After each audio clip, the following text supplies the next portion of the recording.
Sometimes when we hear people claim that marriage is tough, marriage is difficult, marriage is hard, we are tempted to ask them, so who sent you? Or who forced you to get into marriage or to remain married? Is it that you don't see any benefits in being married? All you are doing is to endure hardship, endure some suffering, abuse, unhappiness, marital stress, or treatment, and that is all there is about marriage? No. A godly marriage is supposed to be a happy marriage. And that is why when God saw Adam, he said it was not good for man to be alone. And he made a companion and a helper for Adam. Not to bring Adam suffering, not to bring Adam unhappiness, not to bring Adam stress or some kind of abuse, but is to improve the happiness, the well-being, is to ensure the happiness of the couple. And when you see people who are about to get married, they seem to be very excited and so much in a hurry. Now, there are times that you hear pastors complain that would-be couples are putting pressure on them. They want to skip marriage counseling. They want a fast-track marriage counseling.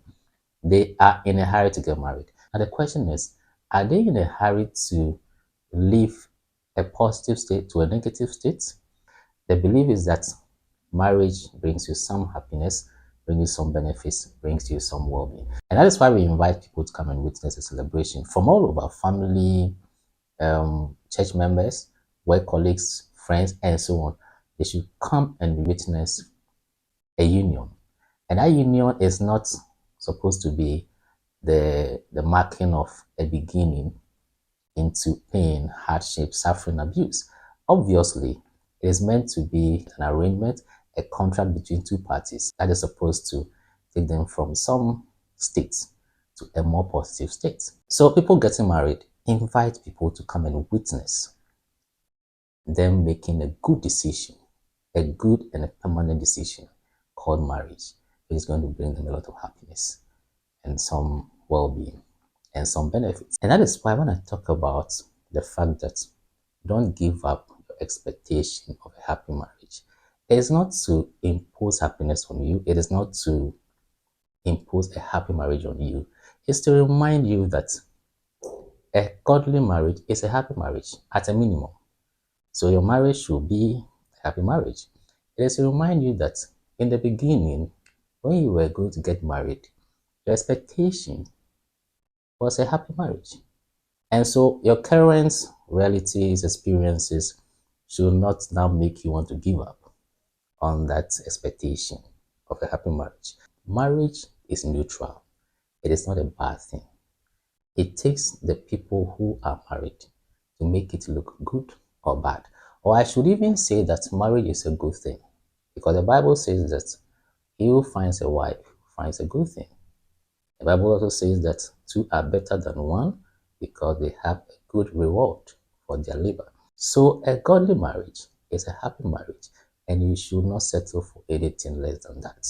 Am I suggesting that if you are not enjoying happiness in marriage, you're enduring marriage with problems, you're enduring marriage that's bringing you suffering, some stress, you are supposed to give up because you're in a wrong marriage or you're married to the wrong person?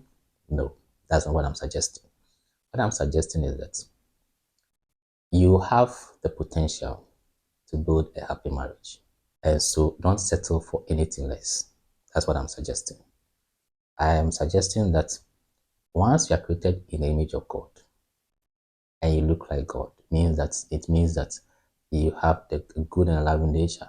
You can build a good thing. You can build a positive thing. You can promote human well-being. It means that you have what it takes to promote the well-being of a human being, and that includes your partner. You have what it takes to promote the mental, emotional, physical well-being of a human being. You have what it takes to make a person happy, all right? Because of your good and loving nature. So you have what it takes to overcome evil with good.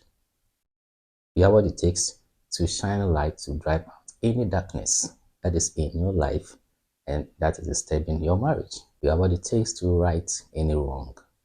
that is fighting your marriage. So you don't see marriage as that hard thing, that tough thing, that difficult thing that you have to endure some pain, some suffering, some abuse, endure some kind of maltreatment.